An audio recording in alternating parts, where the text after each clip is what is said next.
4 tahun lalu adikku mencuri tunanganku. Hari ini, di pemakaman ayah, ia mengejekku.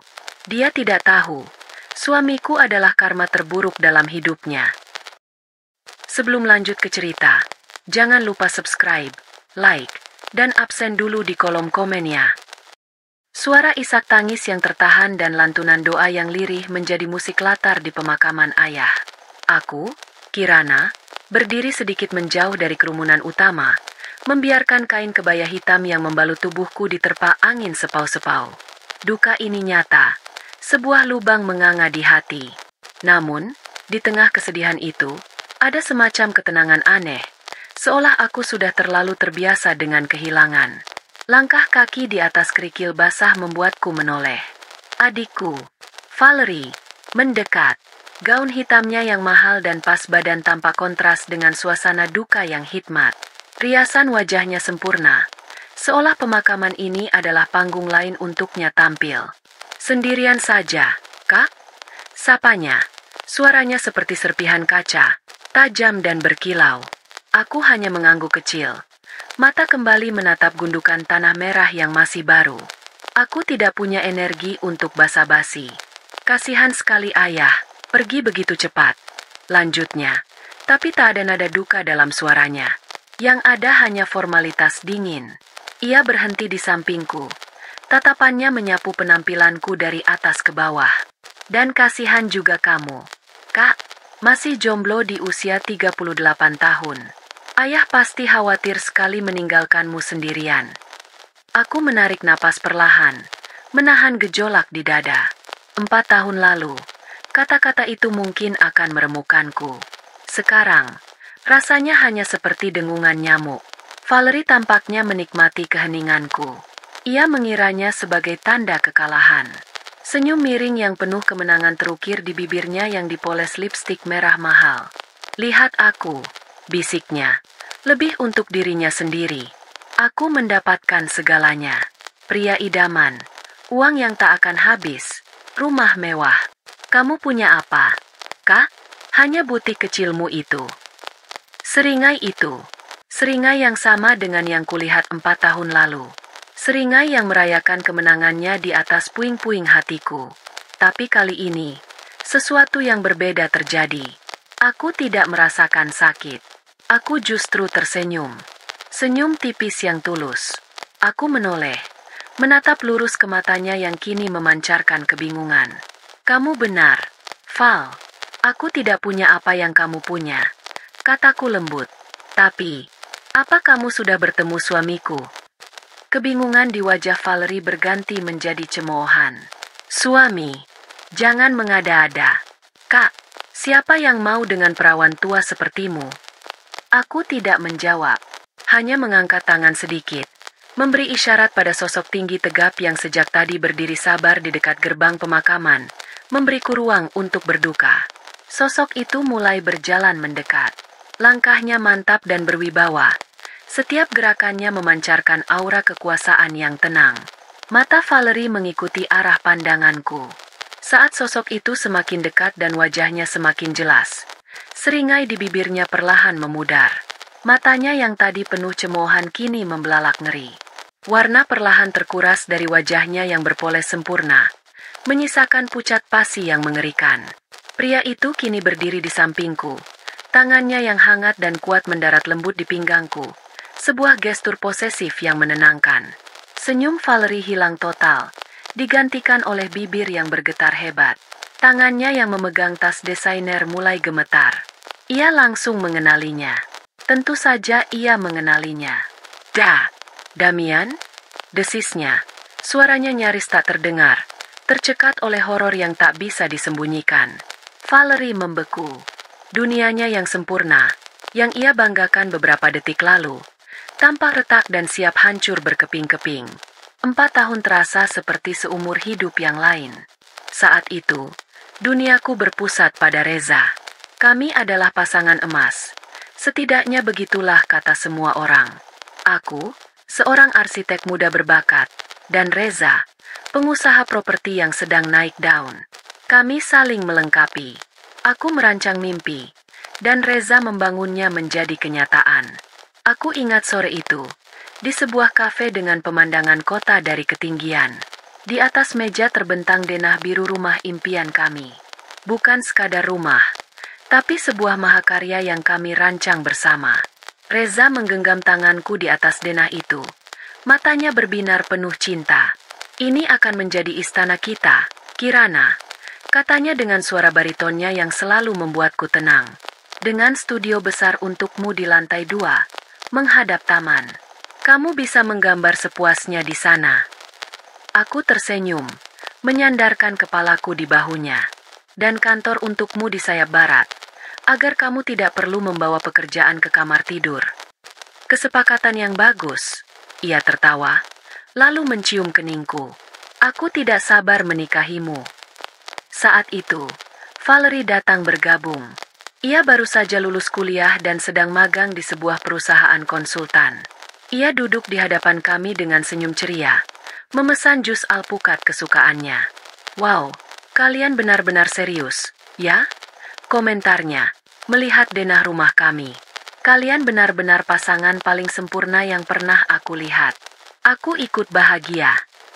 Kata-katanya terdengar tulus, tapi matanya selalu bercerita lain.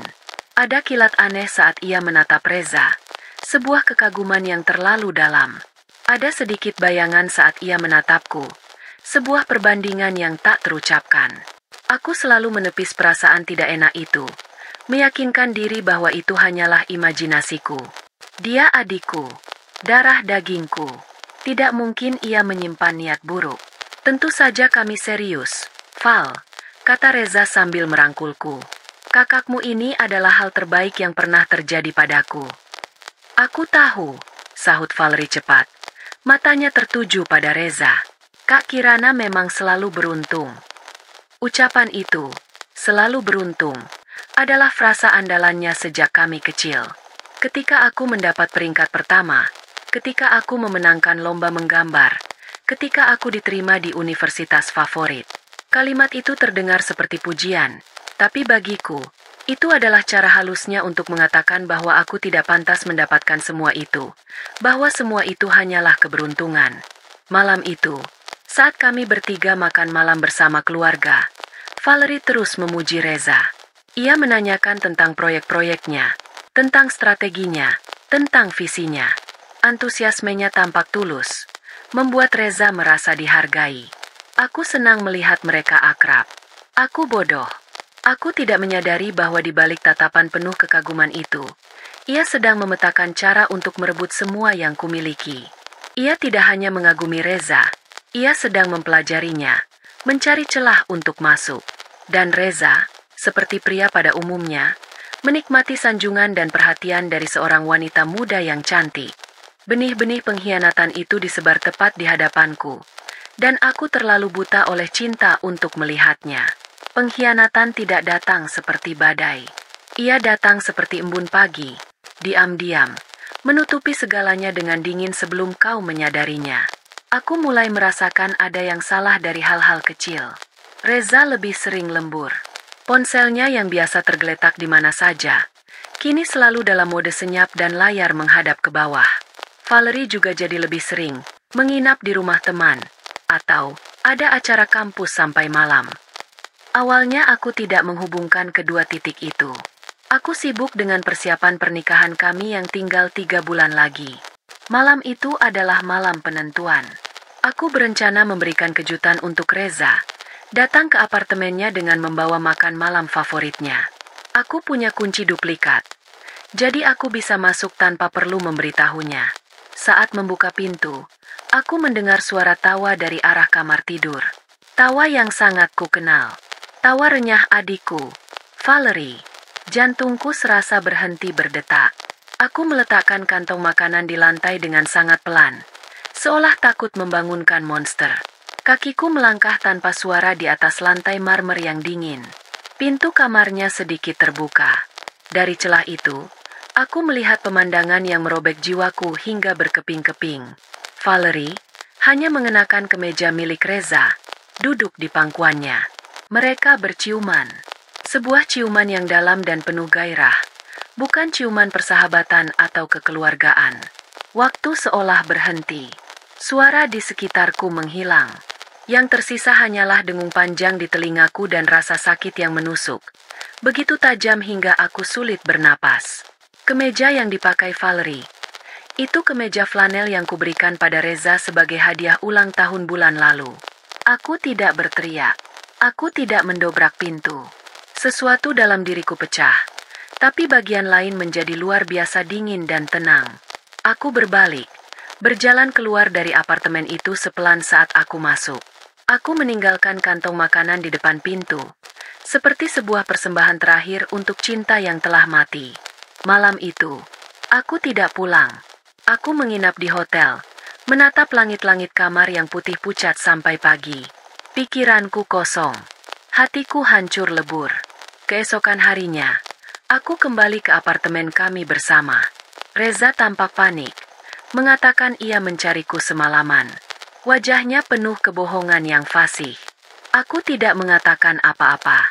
Aku hanya masuk ke kamar, mengeluarkan 2 koper besar, dan mulai mengemasi barang-barangku. "Kirana, apa yang kamu lakukan?" tanyanya, suaranya bergetar. "Aku pergi, Reza," jawabku tanpa menatapnya. "Pergi? Kenapa? Apa ada masalah? Pernikahan kita 3 bulan lagi." Aku berhenti, lalu menatapnya.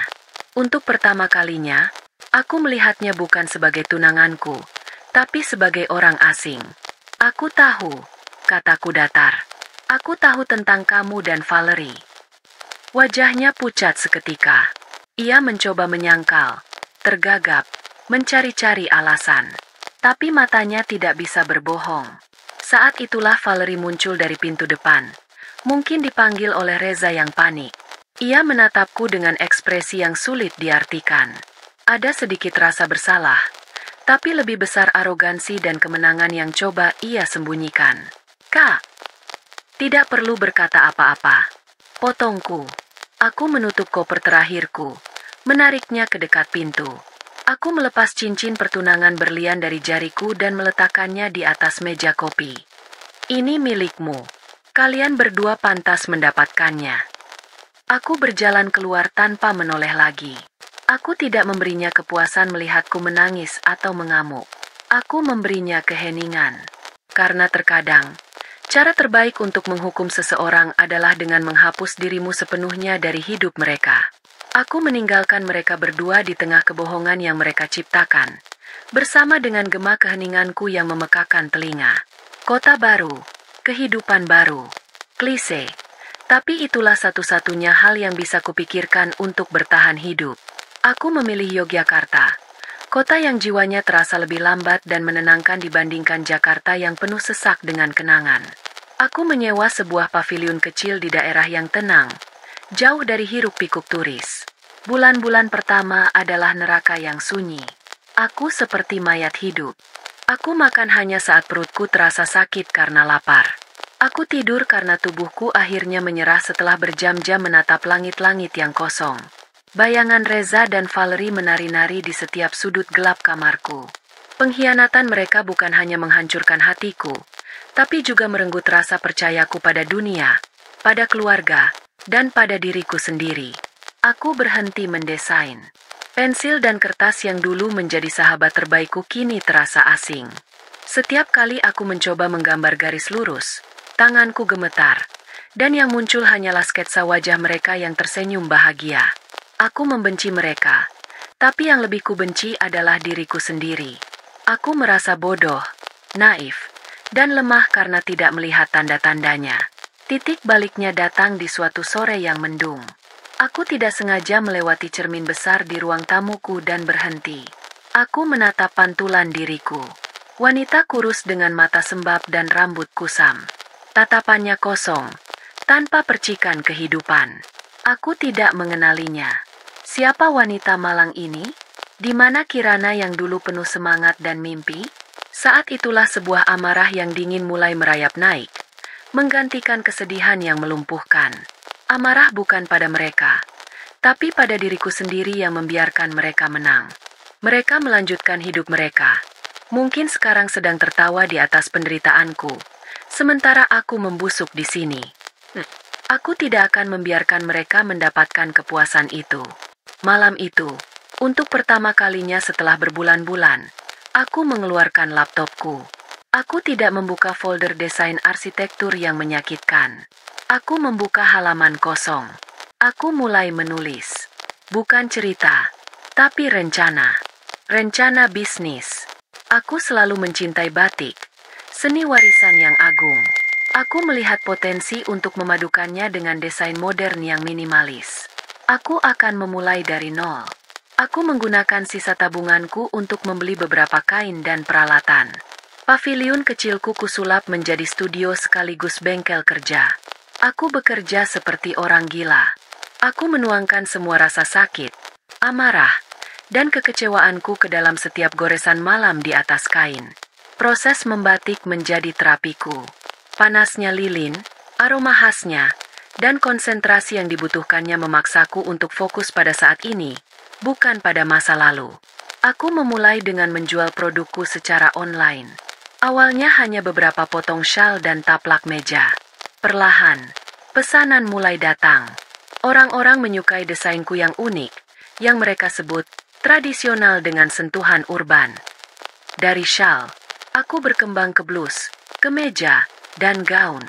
Aku menamai mereka Kirana Karsa, kehendak Kirana. Ini adalah kehendakku untuk bangkit. Setahun berlalu, butik onlineku mulai dikenal.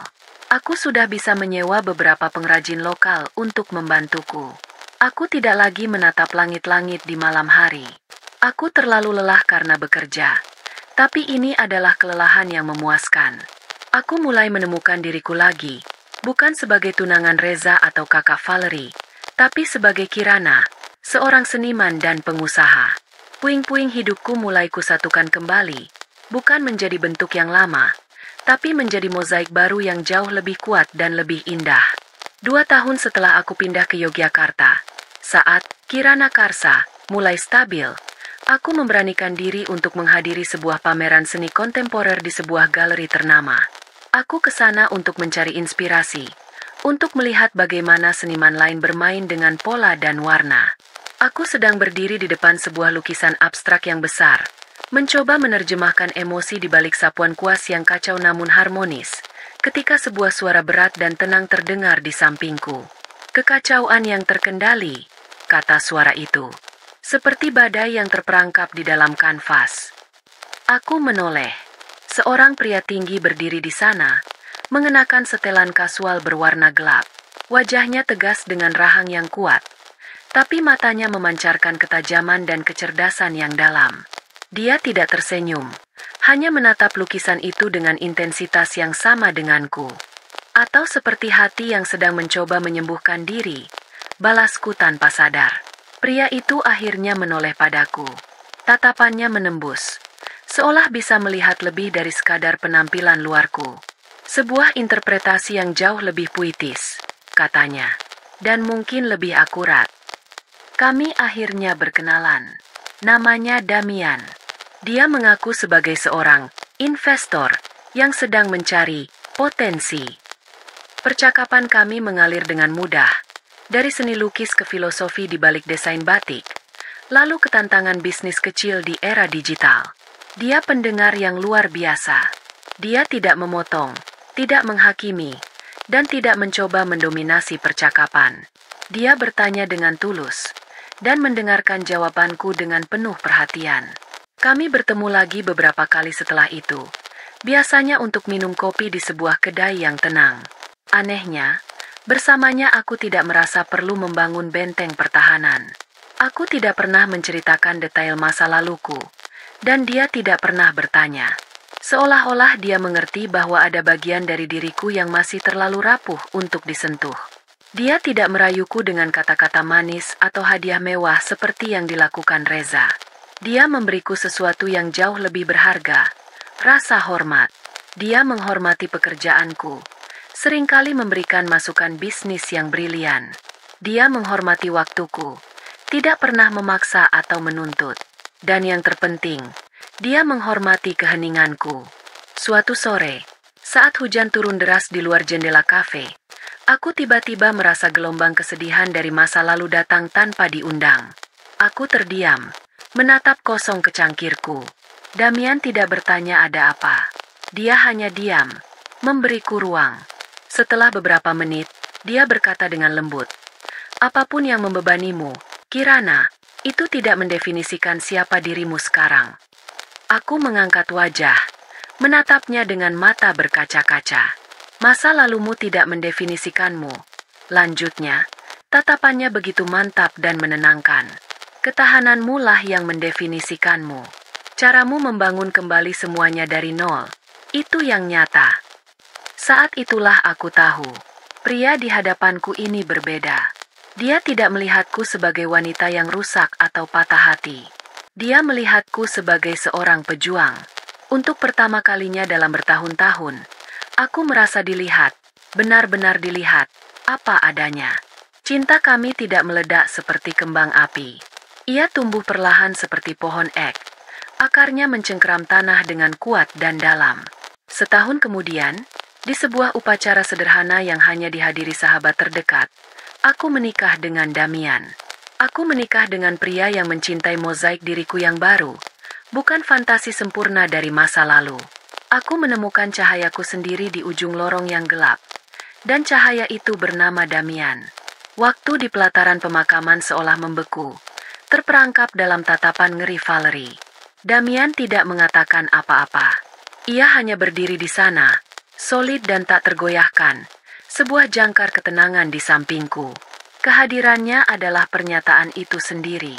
Lengannya di pinggangku mengencang sepersekian inci, sebuah gestur perlindungan yang membuatku merasa aman di tengah badai yang baru saja terbentuk. Valerie mundur selangkah. Sepatunya yang berhak tinggi tergelincir sedikit di atas kerikil basah.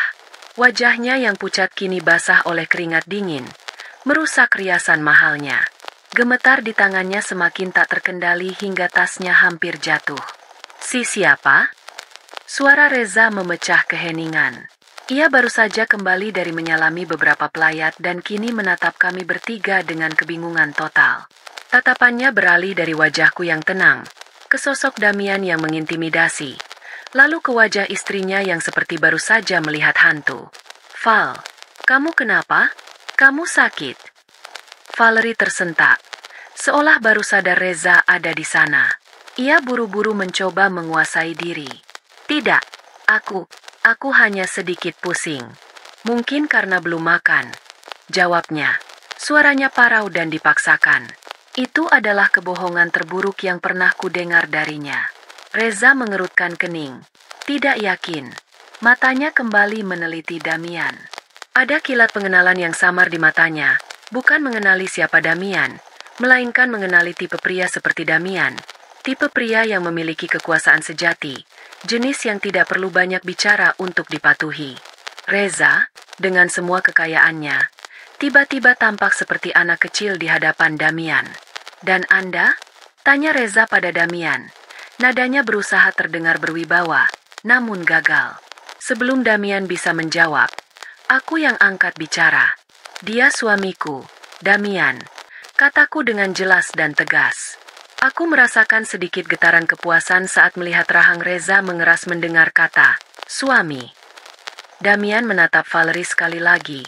Sebuah tatapan dingin yang berlangsung tak lebih dari 2 detik. Namun seolah sanggup menguliti jiwa. Lalu, ia mengangguk singkat pada Reza. Sebuah pengakuan eksistensi yang begitu minimalis hingga terasa seperti penghinaan. Tanpa sepatah kata pun, ia menuntunku dengan lembut, membalikan badan dan berjalan menjauh dari pasangan yang membeku itu. "Kita pulang," bisik Damian. Suaranya hanya untukku. Aku tidak menoleh ke belakang, tapi aku bisa merasakan tatapan mereka menusuk punggungku. Tatapan bingung dan marah dari Reza, dan tatapan penuh teror dari Valerie. Aku tahu, hari ini bukanlah akhir. Ini baru permulaan. Permainan yang tidak pernah kumulai, kini telah memasuki babak baru, dan untuk pertama kalinya, aku tidak sendirian menghadapinya. Gemetar Valerie adalah bukti nyata bahwa masa lalu selalu punya cara untuk datang menagih utangnya. Rumah Valerie dan Reza adalah sebuah monumen kemewahan yang dingin. Dinding kaca dari lantai ke langit-langit memamerkan pemandangan kota yang gemerlap, namun di dalamnya terasa hampa. Perabotan minimalis dari desainer Italia ternama tampak seperti pajangan di museum, bukan untuk diduduki. Tidak ada foto keluarga, tidak ada tumpukan buku, tidak ada tanda-tanda kehidupan yang hangat. Malam itu, kemewahan itu terasa mencekik. Valerie mondar-mandir di ruang keluarga yang luas. Derap sepatunya menggema di lantai marmer. Ia sudah menenggak gelas kedua wine-nya, tapi alkohol tidak mampu menenangkan sarafnya yang tegang. Duduk. Val, kamu membuatku gila. Bentak Reza, melonggarkan dasi hitamnya. Ia berdiri di depan bar mini, menuang whisky untuk dirinya sendiri. Jangan suruh aku duduk, balas Valerie. Suaranya melengking. Kamu tidak mengerti. Memang aku tidak mengerti. Reza membanting gelasnya ke meja dengan keras, membuat isinya sedikit tumpah. Jelaskan padaku. Siapa pria itu? Damian?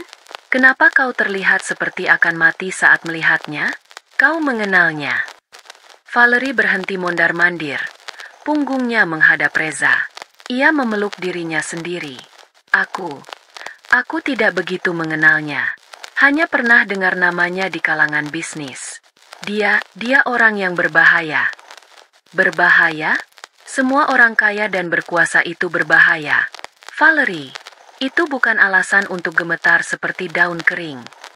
Reza berjalan mendekat, mencengkeram lengan Valerie dan memaksanya berbalik. Ada apa sebenarnya?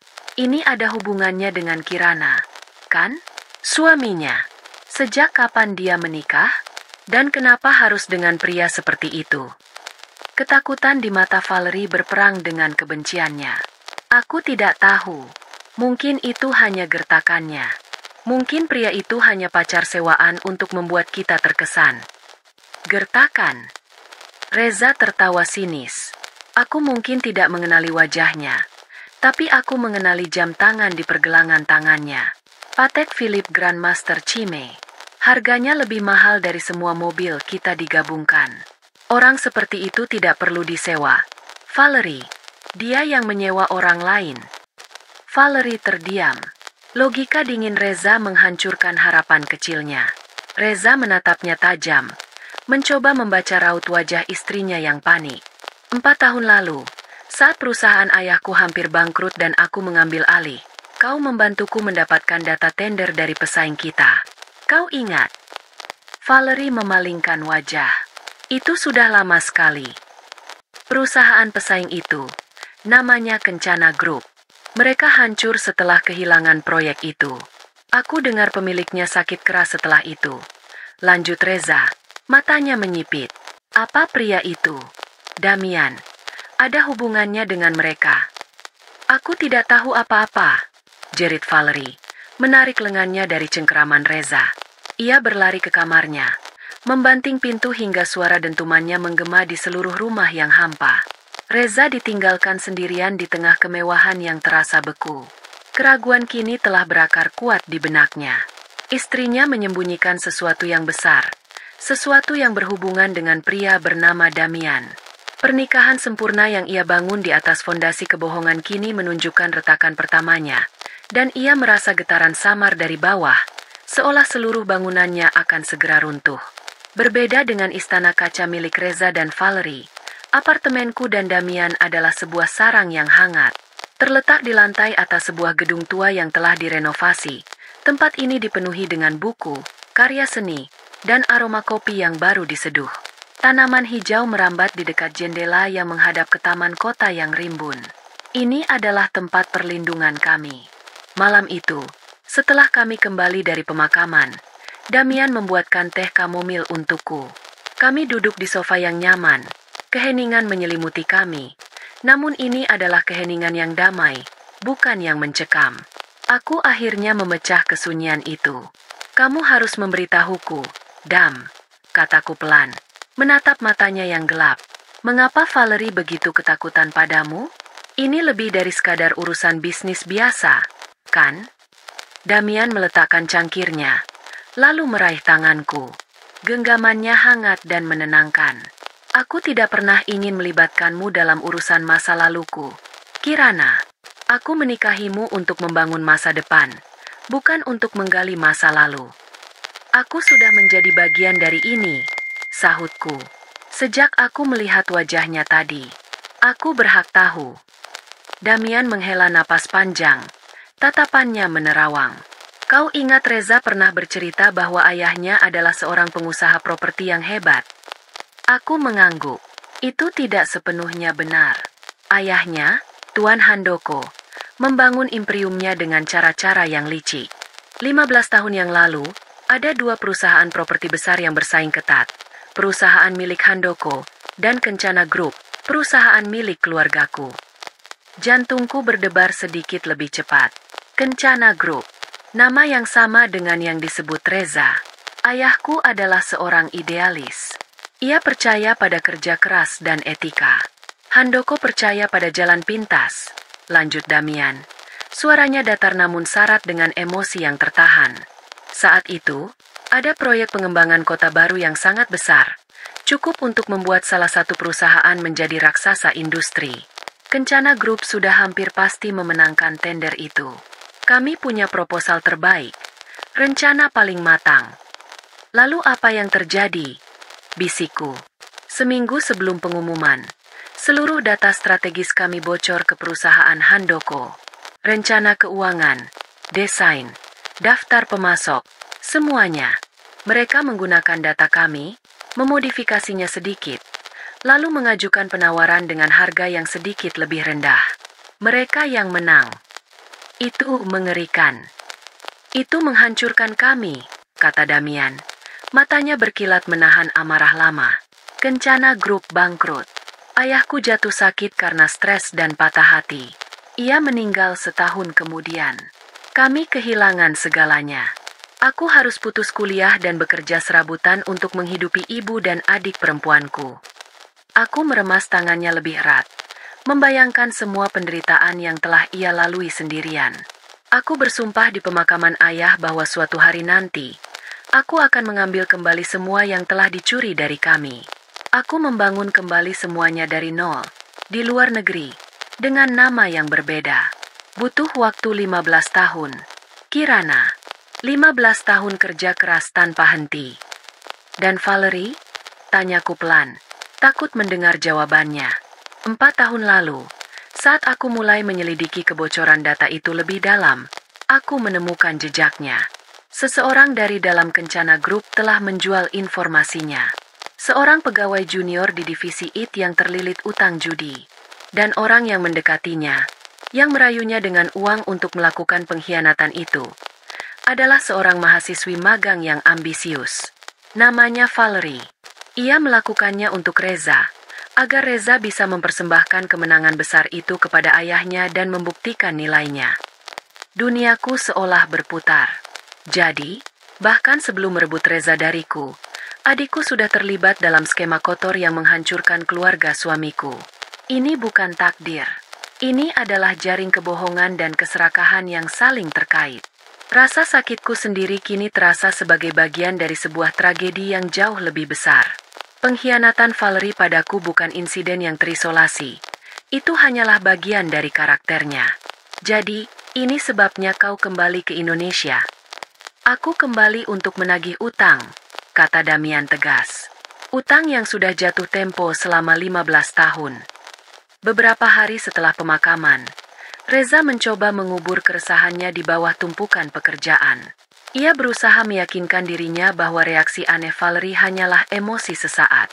Ia adalah Reza Adhitama, penguasa di kerajaannya sendiri. Tidak ada yang bisa menyentuhnya. Keyakinan itu goyah saat Fandi, direktur keuangannya, masuk ruangannya dengan wajah pias. Ada masalah, Pak Reza, kata Fandi. Suaranya tegang. Masalah apa? Proyek di selatan lagi. Tanya Reza tanpa mengalihkan pandangan dari layar laptopnya. Bukan, Pak. Ini tentang sumber pendanaan kita. Reza akhirnya mengangkat kepala. Maksudmu? Perusahaan investasi yang menjadi penopang utama kita, Orion Capital. Mereka mengirim surel pagi ini. Mereka ingin melakukan audit penuh dan pertemuan tatap muka secepatnya. Reza bersandar di kursinya. Orion Capital adalah penyelamatnya. 4 tahun lalu, saat perusahaannya diambang kehancuran karena salah urus ayahnya, sebuah suntikan dana masif dari entitas misterius bernama Orion Capital telah menyelamatkan segalanya. Syaratnya berat, bunga tinggi dan saham mayoritas sebagai jaminan, tapi Reza tidak punya pilihan lain. Selama ini, mereka adalah investor pasif. Mereka tidak pernah ikut campur, hanya menerima laporan dan keuntungan. Kenapa tiba-tiba? Apa ada masalah dengan laporan kita? Tanya Reza. Tidak ada, Pak. Semua bersih. Justru itu yang aneh. Permintaan mereka sangat mendadak dan tidak bisa ditawar. Mereka bilang pemiliknya sendiri yang akan datang. Pemiliknya? Selama ini kita hanya berurusan dengan manajer investasi mereka di Singapura. Siapa memang pemiliknya? Fandi menelan ludah. Itu juga masalahnya. Pak, di dokumen, namanya selalu disamarkan. Hanya tertulis sebagai Tuan D. Tidak ada yang pernah bertemu langsung dengannya. Dia seperti hantu. Rasa dingin yang tidak menyenangkan mulai merayap di punggung Reza. Mendadak, terorganisir, dan misterius. Ini bukan audit biasa. Ini terasa seperti sebuah manuver pengambil alihan. Atur pertemuannya, Fandi. Secepatnya, di kantor kita atau di tempat netral. Aku akan hadapi Tuan D ini. Tunjukkan padanya siapa yang berkuasa di sini, kata Reza, mencoba terdengar lebih percaya diri daripada yang ia rasakan. Namun, saat Fandi keluar dari ruangan, Reza menatap gedung-gedung pencakar langit di luar jendelanya dengan perasaan gamang. Kerajaan yang ia bangun dengan susah payah ternyata berdiri di atas fondasi milik orang lain. Seorang hantu misterius yang kini menampakkan wujudnya. Dan entah kenapa, firasat buruknya menghubungkan hantu ini dengan pria dingin yang berdiri di samping Kirana di pemakaman.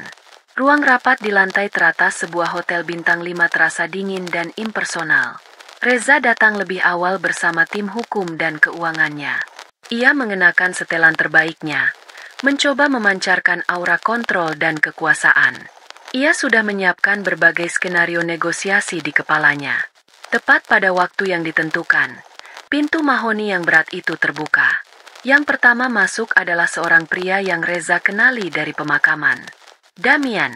Ia berjalan masuk bukan sebagai tamu, melainkan sebagai pemilik ruangan. Di belakangnya, mengikuti seorang asisten dan tim legalnya sendiri. Darah serasa surut dari wajah Reza. Jadi benar. Firasatnya benar. Tuan D adalah Damian, suami Kirana. Napas Reza tercekat di tenggorokan.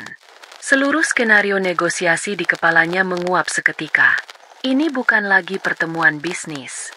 Ini adalah penghakiman. Namun, kejutan terbesar belum berakhir. Pintu yang masih terbuka menampilkan satu sosok lagi yang berjalan masuk dengan tenang. Kirana, kakak iparnya. Wanita yang pernah ia campakan. Ia tidak mengenakan gaun, melainkan setelan kerja berwarna krem yang elegan. Rambutnya disanggul rapi. Di tangannya, ia membawa sebuah tablet, dan di matanya, ada kilat profesionalisme yang dingin dan fokus. Ia berjalan dan mengambil tempat duduk di samping Damian, bukan sebagai istri yang mendampingi, melainkan sebagai bagian dari tim. Reza menatap Kirana, benar-benar syok. Wanita di hadapannya bukan lagi Kirana yang lembut dan patah hati yang ia tinggalkan 4 tahun lalu. Ini adalah wanita baru yang kuat, percaya diri, dan berbahaya. Damian duduk di kepala meja, tepat di seberang Reza. Ia meletakkan kedua tangannya di atas meja, saling bertaut. Keheningan di ruangan itu begitu pekat hingga terasa memekakan telinga. Reza, sapa Damian. Suaranya tenang namun mematikan. Sudah lama tidak bertemu. Reza tidak mampu menjawab. Damian tersenyum tipis. Senyum yang sama sekali tidak mencapai matanya. Jangan tegang begitu. Anggap saja ini pertemuan keluarga. Mari kita bicara tentang utangmu pada perusahaanku. Dan setelah itu, jeda sesaat, kita bisa bicara tentang utang keluargamu pada keluargaku. Kirana menyalakan tabletnya. Sebuah bagan rumit yang menunjukkan seluruh struktur keuangan perusahaan Reza terpampang di layar besar di dinding. Dengan satu sentuhan jarinya, Kirana menyorot bagian yang dilingkari merah, aset-aset kunci yang dijaminkan kepada Orion Capital. Reza menatap layar itu, lalu ke wajah Kirana yang tenang, dan terakhir ke mata Damian yang dingin seperti es. Ia sadar, ini bukan negosiasi. Ini adalah proklamasi. Ia tidak datang ke sini untuk berunding.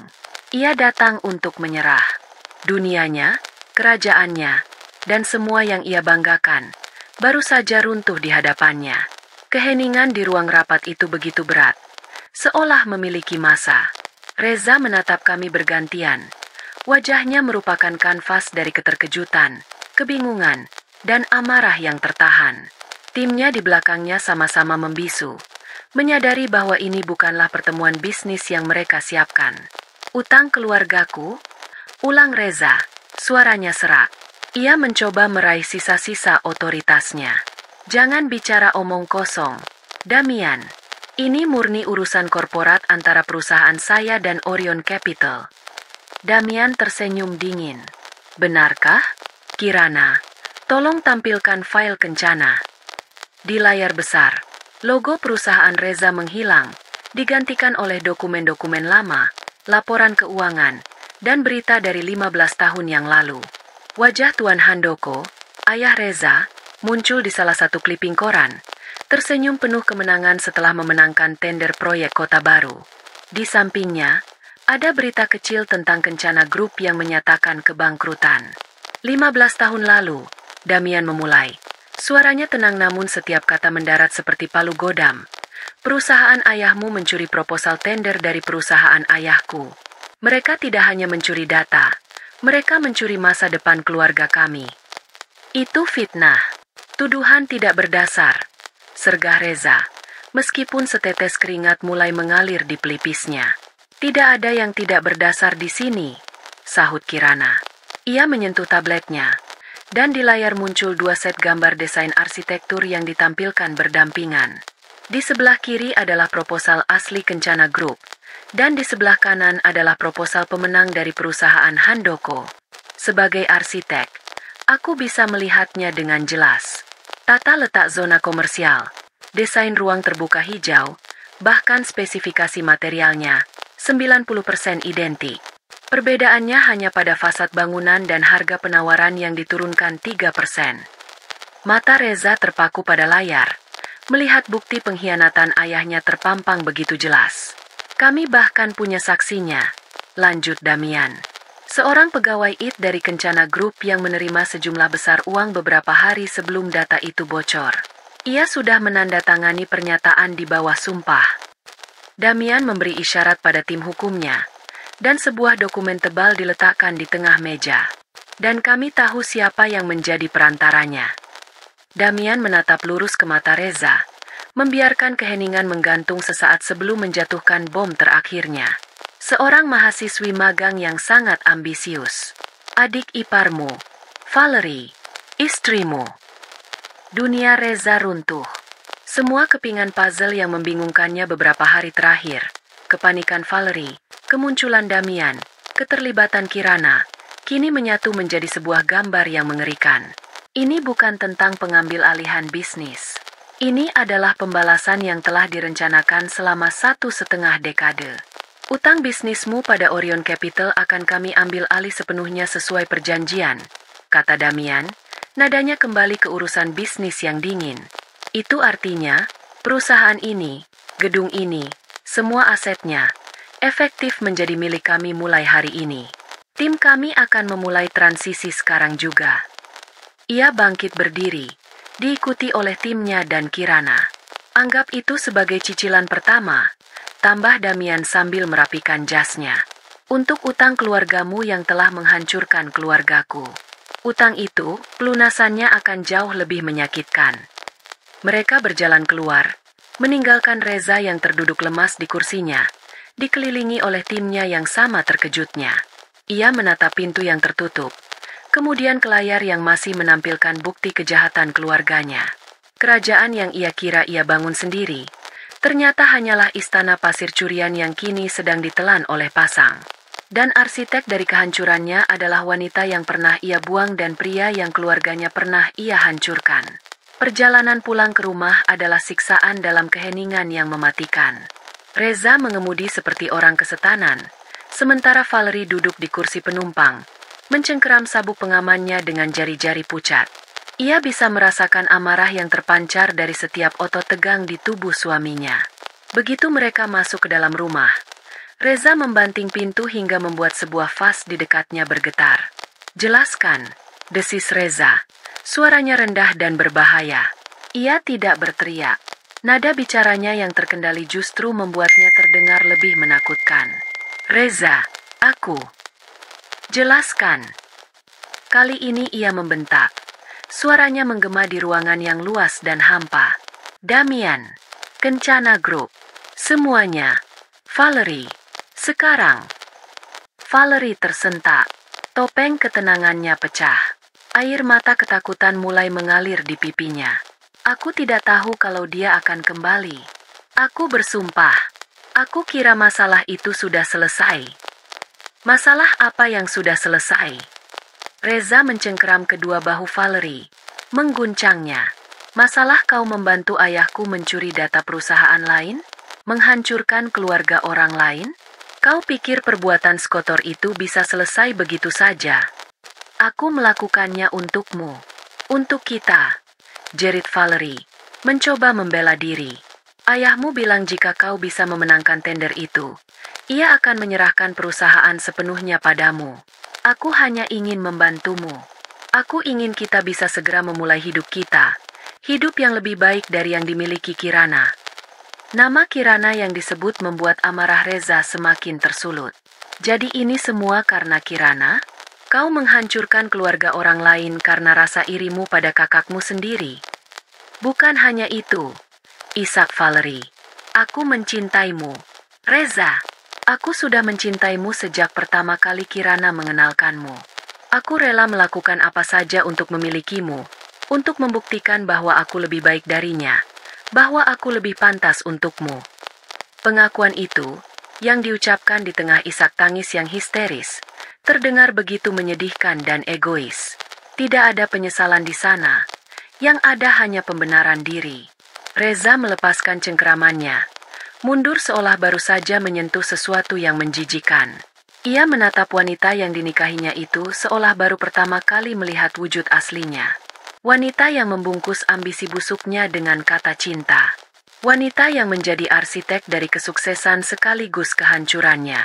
"Kau," kata Reza pelan. Napasnya memburu. "Kau bukan hanya menghancurkan keluarga Damian.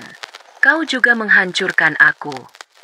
Ia berbalik dan berjalan menuju bar, menuangkan segelas whisky dengan tangan gemetar.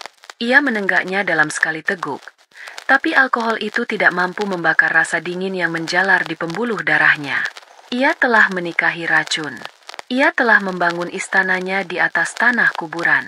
Dan sekarang, hantu-hantu dari kuburan itu datang untuk menagih. Pernikahannya, sama seperti perusahaannya, adalah sebuah kebohongan yang indah, dan hari ini, keduanya hancur berkeping-keping. Keesokan paginya, Reza datang ke kantornya dengan perasaan campur aduk antara penyangkalan dan ketakutan. Harapannya untuk menemukan semua ini hanyalah mimpi buruk pupus seketika saat ia melihat beberapa orang asing berjas rapi di lobi, berbicara dengan stafnya. Mereka adalah tim transisi dari Orion Capital. Lift yang biasa membawanya ke lantai eksekutif tertinggi menolak kartu aksesnya. "Akses ditolak," bunyi suara mesin itu, sebuah penghinaan elektronik. Ia terpaksa melapor pada resepsionis seperti tamu biasa, sebelum salah satu orang dari tim Damian menjemputnya. Kantornya, ruangannya yang megah dengan pemandangan kota, terasa asing. Beberapa orang sedang memeriksa komputernya, sementara yang lain sibuk dengan tumpukan dokumen dari bagian keuangan. Fandi, direktur keuangannya, berdiri di sudut dengan wajah pucat, tampak tak berdaya. "Selamat pagi, Pak Reza," sapa seorang pria parubaya yang memperkenalkan diri sebagai ketua tim transisi. "Kami harap Anda maklum, sesuai dengan klausa dalam perjanjian pinjaman, kami mengambil alih manajemen operasional efektif hari ini untuk memastikan kelangsungan aset." "Ini kantor saya, perusahaan saya," protes Reza. Suaranya terdengar lemah bahkan di telinganya sendiri. Dulu perusahaan Anda, koreksi pria itu dengan sopan namun tegas. Sekarang ini adalah aset milik Orion Capital. Anda masih menjabat sebagai CEO tituler selama masa transisi ini, tapi semua keputusan strategis dan keuangan harus melalui persetujuan kami. Reza merasa seperti seorang raja yang dipaksa menyaksikan penjara mengambil alih istananya. Ia tidak punya kuasa apa-apa. Ia berjalan ke mejanya, tapi laptopnya sudah disegel. Telepon kantornya dialihkan. Ia hanyalah pajangan, sebuah simbol dari kekuasaan yang telah hilang. Pukulan berikutnya datang saat makan siang. Kartu kredit perusahaan yang biasa ia gunakan untuk menjamu klien ditolak di sebuah restoran mewah. Ia mencoba menggunakan kartu kredit pribadinya, tapi hasilnya sama. Ia menelepon bank dan mendapat jawaban yang membuatnya lemas. Rekening-rekening pribadinya yang terkait dengan perusahaan telah dibekukan sementara untuk penyelidikan audit. Ia kembali ke kantor dengan berjalan kaki, terhina. Ponselnya terus berdering. Para investor panik, mitra bisnis menuntut penjelasan, dan beberapa media mulai mengendus adanya masalah.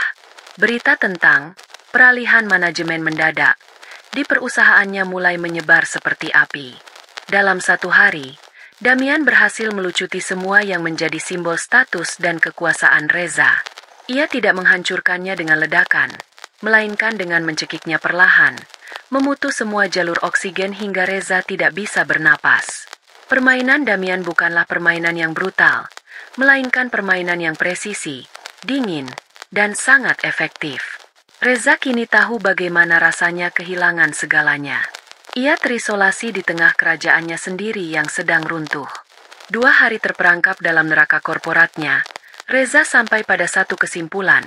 Ia tidak bisa melawan Damian secara langsung. Pria itu terlalu kuat, terlalu siap. Satu-satunya harapan yang tersisa, satu-satunya celah yang mungkin bisa ia manfaatkan, adalah Kirana. Ia tahu Kirana baru saja membuka sebuah butik fisik untuk merek batiknya di area yang lebih tenang di Jakarta. Setelah beberapa kali mencoba menelepon dan pesannya tidak pernah dibalas, ia memutuskan untuk mendatanginya langsung. Reza menemukan butik itu dengan mudah. Tempat itu persis seperti cerminan Kirana. Elegan, bersahaja, dengan sentuhan seni yang kuat. Suara gamelan yang lembut mengalun dari pengeras suara tersembunyi. Kirana sedang berbicara dengan seorang pelanggan saat Reza masuk. Melihatnya, ekspresi Kirana tidak berubah. Ia hanya menyelesaikan percakapannya dengan ramah, lalu menyilakan pelanggannya. Setelah itu, barulah ia menoleh pada Reza. "Ada apa, Reza?" tanyanya. Nadanya datar, seolah bertanya pada orang asing yang salah alamat. "Aku perlu bicara denganmu, Kirana," kata Reza. Suaranya terdengar memelas. "Hanya 5 menit." Kirana ragu sejenak, lalu mengangguk ke arah 2 kursi rotan di sudut butik. Mereka duduk berhadapan, dipisahkan oleh sebuah meja kecil dengan vas bunga anggrek di atasnya. Reza tidak tahu harus mulai dari mana. Jadi ia memulai dengan satu-satunya senjata yang ia punya, masa lalu. "Butik ini indah. Kau selalu punya sentuhan yang hebat. Aku ingat saat kita merancang rumah kita dulu. Kau yang memilih semua detailnya." Kirana tidak menanggapi umpan nostalgia itu. Ia hanya menatap Reza, menunggu. Melihat taktiknya gagal, Reza mengubah pendekatannya. "Kirana, aku tahu aku melakukan kesalahan besar 4 tahun lalu. Aku minta maaf. Aku bodoh dan dibutakan oleh ambisi." "Permintaan maafmu terlambat 4 tahun, sahut Kirana dingin. Aku tahu, kata Reza cepat, mencondongkan tubuhnya ke depan. "Tapi ini bukan tentang itu lagi. Ini tentang suamimu. Dia monster, Kirana. Dia tidak hanya mengambil perusahaanku, dia menghancurkan hidupku. Dia membekukan rekeningku, mempermalukanku di depan semua orang. Ini bukan keadilan, ini balas dendam yang kejam." Ia mencoba menampilkan dirinya sebagai korban, berharap bisa memancing simpati Kirana. "Aku tahu kau wanita yang baik. Hatimu tidak sekeras ini. Kau tidak mungkin menikmati penderitaanku, kan? Tolong, bicaralah pada Damian. Minta dia untuk berhenti. Hanya kau yang bisa menghentikannya. Reza menatap Kirana dengan tatapan memohon. Tatapan yang sama yang pernah membuat Kirana luluh bertahun-tahun yang lalu. Ia berharap masih ada sisa perasaan, sisa belas kasihan, sisa dari Kirana yang lama di dalam wanita kuat di hadapannya ini. Ia memainkan kartu terakhirnya, mencoba menarik Kirana kembali ke dalam drama yang ia ciptakan, berharap kebaikan hati Kirana akan menjadi penyelamatnya. Kirana mendengarkan semua permohonan dan drama yang disajikan Reza tanpa menyela. Ia membiarkan Reza mengeluarkan semua keluh kesahnya, semua pembenaran dirinya. Saat Reza selesai, keheningan menyelimuti sudut butik itu, hanya diisi oleh alunan musik gamelan yang lembut. Lalu, Kirana tersenyum. Senyum tipis yang sama sekali tidak menunjukkan simpati. Kau salah, Reza, katanya dengan suara yang tenang namun mematikan. Kau membuat 3 kesalahan besar dalam analisismu. Reza menatapnya bingung. Kesalahan pertama, lanjut Kirana sambil mengangkat satu jarinya. Kau pikir Damian adalah monster. Damian hanya seorang putra yang menuntut keadilan untuk ayahnya. Apa yang ia lakukan sekarang adalah konsekuensi logis dari apa yang ayahmu dan Valerie lakukan 15 tahun yang lalu. Ini bukan balas dendam. Ini adalah penagihan utang. Ia mengangkat jari keduanya. Kesalahan kedua, kau pikir aku menikmati penderitaanmu. Aku tidak merasakan apa-apa. Reza, tidak ada kepuasan. Tidak ada belas kasihan. Perasaanmu bukan lagi urusanku. Penderitaanmu adalah hasil dari pilihan-pilihanmu sendiri, bukan ciptaanku. Wajah Reza memucat saat ia menyadari betapa jauhnya Kirana telah berubah. Dan kesalahan terbesarmu, kata Kirana, tatapannya menajam, menusuk langsung ke jiwa Reza yang rapuh, adalah berpikir bahwa aku masih wanita yang sama dengan yang kau tinggalkan. Kau pikir kebaikanku adalah kelemahanku. Kau salah. Aku belajar dengan cara yang sangat menyakitkan bahwa kebaikanku harus kuberikan pada orang yang pantas menerimanya. Dan kau, jeda sesaat, sudah lama kehilangan hak itu. Kirana bangkit dari kursinya, menandakan bahwa percakapan mereka telah selesai. Pintu antara kita sudah kututup rapat 4 tahun yang lalu. Reza, saat aku berjalan keluar dari apartemen itu, jangan pernah mencoba mengetuknya lagi. Ia menatap Reza dengan tatapan final. Kau dan Valerie yang menciptakan kekacauan ini. Kalian berdua jugalah yang harus menyelesaikannya. Urus hidupmu sendiri dan jangan pernah libatkan aku lagi. Tanpa menunggu jawaban, Kirana berbalik dan berjalan menuju bagian belakang butiknya, meninggalkannya sendirian di antara keindahan batik yang bisu. Reza terduduk lemas, terpaku di kursinya. Permohonan terakhirnya ditolak mentah-mentah. Upaya manipulasinya mental begitu saja. Ia akhirnya mengerti. Kirana yang dulu, yang penuh cinta dan pemaaf, telah benar-benar mati. Dan ia sendirilah, bersama Valerie, yang telah membunuhnya. Kini, ia benar-benar sendirian, tanpa sekutu, menghadapi badai yang ia ciptakan sendiri. Pintunya telah tertutup. Dan tidak ada jalan untuk kembali. Kehancuran Valerie tidak datang melalui surat atau panggilan telepon. Kehancuran itu datang dalam wujud beberapa pria berwajah datar yang memakai seragam perusahaan jasa penilai aset, lengkap dengan papan jalan dan stiker Sita di tangan mereka. Valerie sedang berada di walk-in closet seukuran apartemen studio, mencoba memilih gaun untuk acara sosialita yang sudah ia tandai di kalendernya. Sebuah upaya nekat untuk mempertahankan ilusi bahwa semuanya baik-baik saja. Saat itulah ia mendengar keributan di lantai bawah. Ketika ia turun, pemandangan yang menyambutnya adalah mimpi buruk terburuknya. Pria-pria itu sedang menempelkan stiker kuning kecil pada perabotan kesayangannya. Sofa Ligne Roset, meja kopi dari marmer Calacata, lukisan abstrak mahal yang ia beli di lelang. Semuanya ditandai, dinilai, dipersiapkan untuk diambil.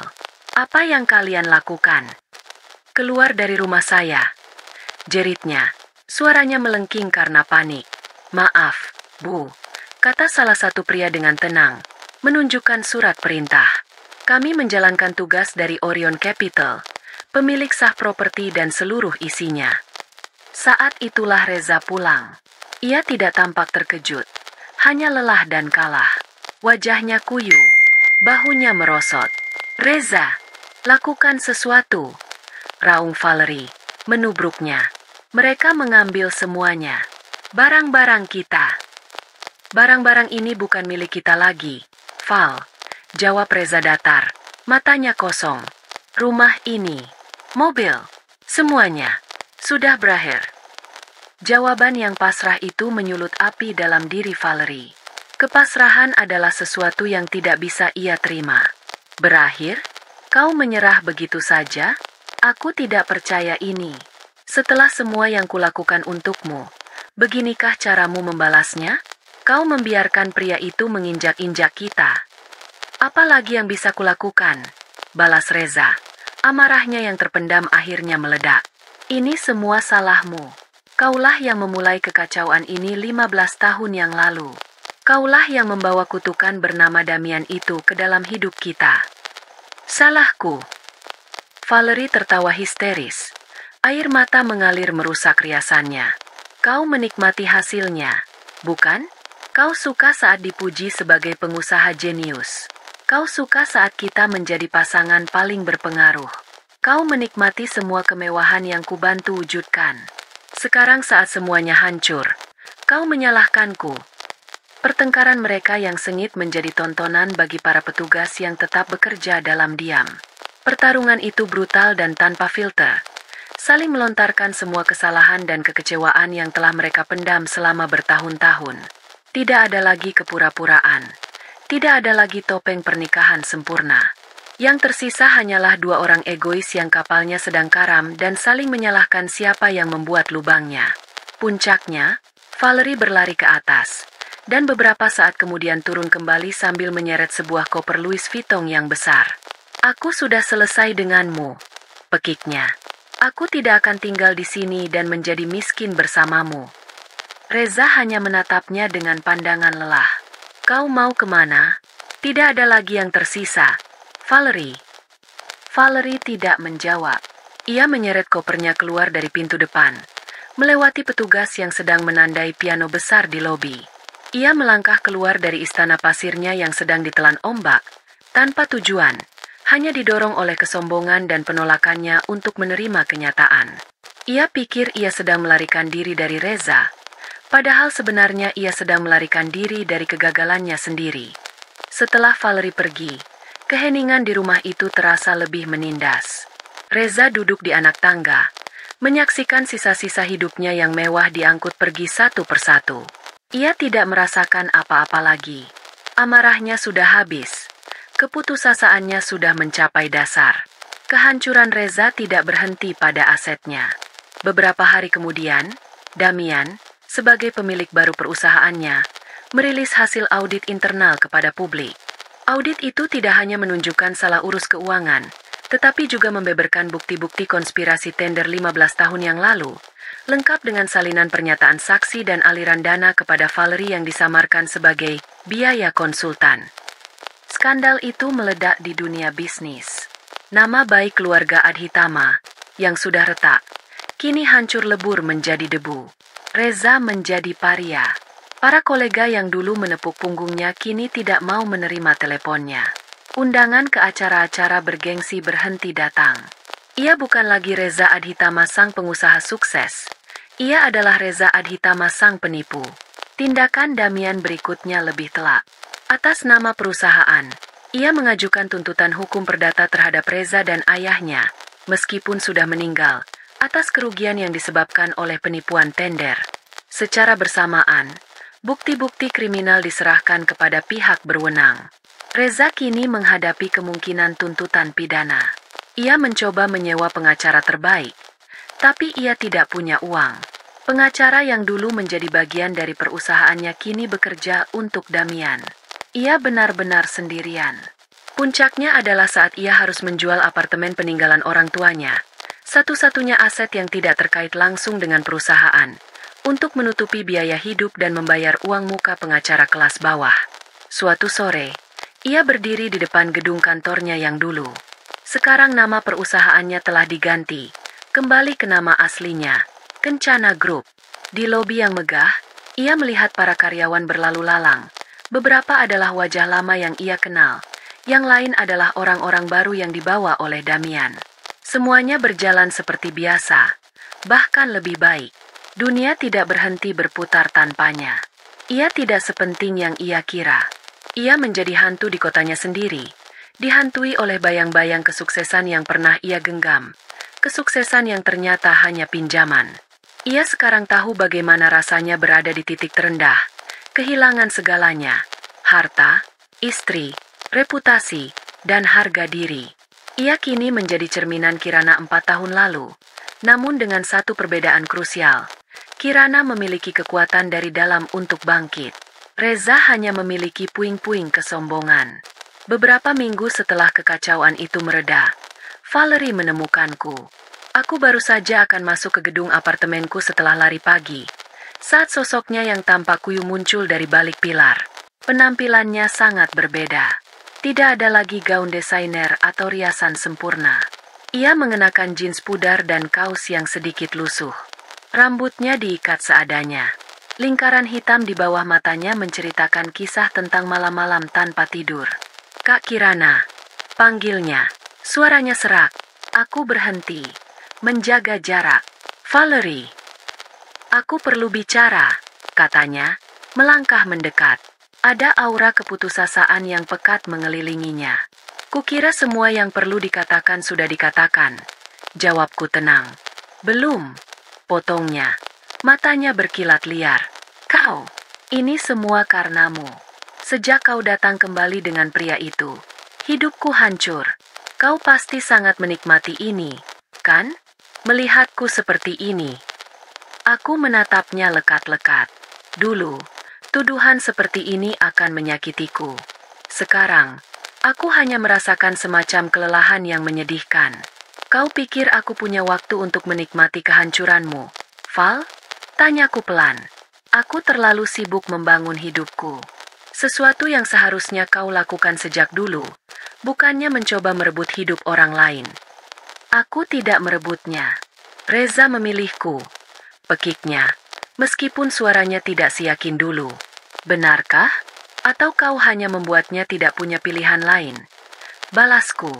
Kau tahu, Val, masalah terbesarmu adalah kau selalu berpikir hidup ini adalah kompetisi melawanku. Kau selalu butuh penonton untuk kemenanganmu. Tapi aku sudah lama berhenti menonton. Aku bahkan sudah meninggalkan stadion. Ia terdiam. Kata-kataku seolah menamparnya. Aku tidak merebut apapun darimu, Valerie. Lanjutku dengan nada final. Aku hanya mengambil kembali hidupku yang kau coba curi. Sisanya, kehancuranmu, rumahmu yang disita, pernikahanmu yang gagal, itu semua adalah tagihan atas pilihan-pilihan yang kau buat sendiri. Berhentilah menyalahkan orang lain. Air mata mulai menggenang di matanya. Air mata frustrasi dan kasihan pada diri sendiri, bukan penyesalan. Lalu aku harus bagaimana sekarang? Bisiknya. Sebuah pertanyaan yang terdengar sangat kekanak-kanakan. Aku menatapnya untuk terakhir kali. Bukan dengan kebencian, tapi dengan jarak. Jarak antara dua orang asing yang kebetulan berbagi darah. Mulailah dari nol, kataku. Seperti yang pernah kulakukan. Mungkin sekarang giliranmu untuk belajar caranya membangun, bukan hanya mengambil. Aku berbalik dan berjalan masuk ke dalam gedung. Tidak menoleh lagi. Aku tidak membanting pintu di hadapannya. Aku hanya menutupnya dengan pelan. Momen itu terasa seperti sebuah epilog. Aku akhirnya bebas. Bukan hanya bebas dari Reza, tapi juga bebas dari bayang-bayang persainganku dengan adikku. Bayang-bayang yang bahkan tidak kusadari telah membebaniku seumur hidupku. Malam itu, aku dan Damian duduk di balkon apartemen kami, menatap kerlip lampu kota yang tak pernah tidur. Udara terasa sejuk, dan keheningan di antara kami terasa nyaman. Semua badai telah berlalu, menyisakan langit yang cerah dan ketenangan yang dalam. "Apa kau baik-baik saja?" tanya Damian. Tangannya menggenggam tanganku. Setelah bertemu Valerie pagi tadi, aku mengangguk. Anehnya, ya, aku merasa ringan. Seolah beban terakhir yang tidak kusadari ada di pundakku, akhirnya terangkat. Aku menatapnya. Aku sempat berpikir, jika aku melihat mereka menderita, aku akan merasa puas. Tapi ternyata tidak. Lalu apa yang kau rasakan? Tidak ada, jawabku jujur. Kebahagiaanku tidak bertambah sedikit pun melihat mereka jatuh. Itu membuatku sadar. Kemenangan sejatiku bukan terjadi saat mereka hancur. Kemenangan sejatiku terjadi saat aku bertemu denganmu. Saat aku berhasil membangun butikku. Saat aku bisa tersenyum tulus lagi. Kebahagiaanku tidak tergantung pada nasib mereka. Dan itu adalah kebebasan yang sesungguhnya. Damian tersenyum. Senyum tulus yang selalu bisa menenangkan hatiku. Aku selalu tahu kau kuat. Tujuanku kembali bukan untuk membalaskan dendammu, Kirana. Aku melakukannya untuk keluargaku. Tapi melihatmu berdiri lebih tegak dan lebih bersinar dari sebelumnya. Itu adalah bonus terindah yang tidak pernah aku duga. Kami terdiam lagi, menikmati momen itu. Perjalanan kami berdua sama-sama dimulai dari kehancuran yang disebabkan oleh keluarga yang sama. Takdir mempertemukan kami, bukan untuk saling mengasihani luka, tapi untuk saling mengagumi kekuatan dalam menyembuhkannya. Lalu, apa rencanamu untuk Kencana Group? Tanyaku. Membangunnya kembali sesuai visi ayah, jawabnya. Sebuah perusahaan yang didasari oleh integritas. Dan aku ingin kau menjadi bagian dari itu. Bukan sebagai istriku, tapi sebagai mitra. Divisi desain dan pengembangan properti akan sangat membutuhkan sentuhan arsitek sepertimu. Tawaran itu membuat hatiku hangat. Dia tidak hanya memberiku cinta, tapi juga rasa hormat dan kesempatan. Dan, Kirana Karsa, tanyaku, akan kita besarkan bersama. Menjadi merek global yang membawa nama Indonesia, didukung penuh oleh Yayasan Kencana Group. Katanya penuh semangat. Malam itu, kami tidak lagi berbicara tentang masa lalu. Kami merancang masa depan. Masa depan yang penuh dengan rencana untuk membangun, bukan menghancurkan. Di tengah kota yang riuh, kami menemukan kedamaian kami. Siap untuk memulai babak baru yang cerah. Babak yang akan kami tulis bersama. Langit sore di Yogyakarta berwarna jingga keemasan. Dari teras sebuah rumah joglo modern yang luas, aku bisa melihat siluet candi Prambanan di kejauhan. Suara tawa riang seorang anak kecil memecah keheningan senja. Bunda, lihat, ayah jadi raksasa. Seru Banyu, putra kami yang berusia 3 tahun, sambil berlari-larian di halaman rumput yang hijau. Damian mengejarnya dengan langkah-langkah besar yang dibuat-buat. Tertawa terbahak-bahak. Aku tersenyum, mengelus perutku yang mulai membuncit. Tempat kehidupan baru sedang bersemi. 4 tahun telah berlalu sejak badai di Jakarta. Kami memutuskan untuk pindah ke Yogyakarta. Membangun rumah impian kami di sini. Bukan rumah yang pernah kurancang bersama Reza, tapi rumah baru yang dirancang dengan cinta dan kedamaian. Kirana Karsa telah menjadi merek fashion etnik yang disegani di dunia internasional, dengan butik di Paris dan Tokyo. Aku masih terlibat aktif dalam desainnya, namun kini lebih banyak membimbing para perajin muda. Damian berhasil mengembalikan nama baik Kencana Group. Ia memimpin perusahaan dari Yogyakarta, membuktikan bahwa bisnis raksasa pun bisa dijalankan dengan hati nurani. Kami jarang mendengar kabar tentang Reza atau Valerie. Dari seorang teman lama, aku dengar Reza bekerja di sebuah perusahaan skala menengah di Surabaya, memulai karirnya dari bawah lagi. Ia menjadi pria yang lebih pendiam dan rendah hati. Valerie, kudengar, telah menikah lagi dengan seorang duda kaya, namun kehidupannya tidak pernah setenang dulu. Ia terus berusaha masuk ke lingkaran sosialita kelas atas, selalu merasa cemas dan tidak aman, selamanya mengejar kilau yang tidak pernah benar-benar bisa ia genggam. Karma bagi Valerie bukanlah kemiskinan, melainkan kekayaan tanpa ketenangan jiwa. Damian berjalan menghampiriku, menggendong Banyu yang terengah-engah. Ia mencium keningku, lalu berbisik, "Bahagia?" Aku menatap dua pria dalam hidupku, lalu ke cakrawala yang indah. Bayang-bayang masa lalu telah lama memudar, digantikan oleh cahaya hangat masa kini dan harapan akan masa depan.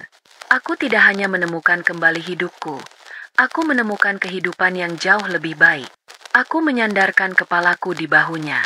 "Sangat," jawabku. Sangat bahagia. Seringai kemenangan terbaik bukanlah yang ditujukan pada musuh yang telah kalah, melainkan senyum tulus yang lahir dari hati yang telah damai. Dan senyum itu kini menjadi milikku selamanya. Gimana akhir ceritanya? Menurut kalian, karma untuk Valerie dan Reza itu sudah pas? Atau harusnya dibuat lebih menderita lagi? Jawab di kolom komentar ya. Tim mana kalian? Tim bahagia aja cukup atau tim balas dendam sampai tuntas?